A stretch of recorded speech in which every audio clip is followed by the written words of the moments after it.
Hello, I'm Skye Taylor and welcome to Tips and Tricks number 16. Today we're going to talk about abstracts, being spontaneous. As I said before, abstracts are not the easiest thing in the world to paint.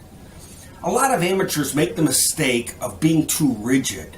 You calculate every brush stroke, and what happens is your painting ends up looking boring. Abstracts are spontaneous. You're supposed to be in the moment, create in that moment. That splash of color is your energy on that painting that sets you free. That's you. That's your expression. Slap it on there. Paint with power.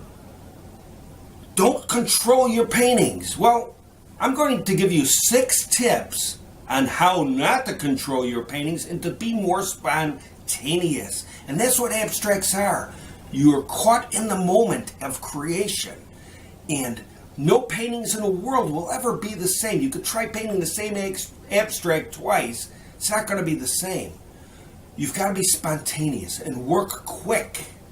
Be quick and be deliberate in your brushstrokes. But here's 6 quick tips to free you up. If your paintings are looking too rigid and too controlled looking, these tips will help you be more spontaneous. Tip number 1, try painting with your opposite hand. If you're left-handed, paint with your right hand. If you're right-handed, paint with your left hand. If you can paint with both hands, paint with your teeth. Just kidding. But hey, the thing is that by painting with your opposite hand, your brain can't control your movements. You're not going to be able to control the detail in the brush strokes. It's a different way of painting. Try it. Opposite hand. Number 2, if you set up a still life to paint, maybe you set up some sort of composition. Paint without looking at your canvas. Look at your subject and put the colors on and just paint.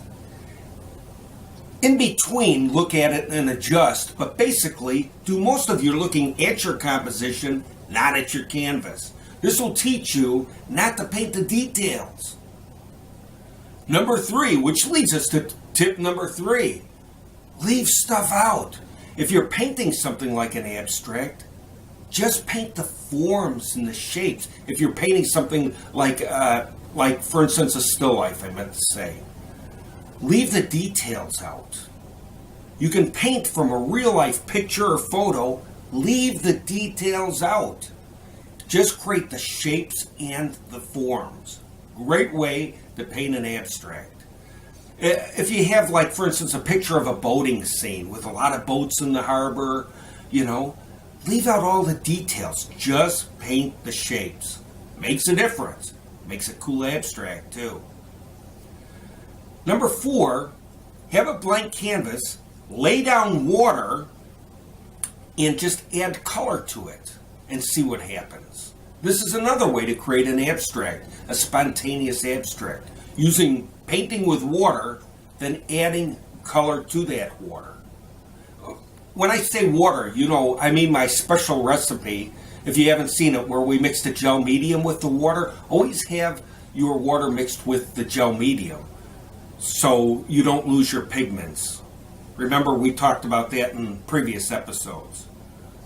Number 5, always paint with a big brush or a flat brush.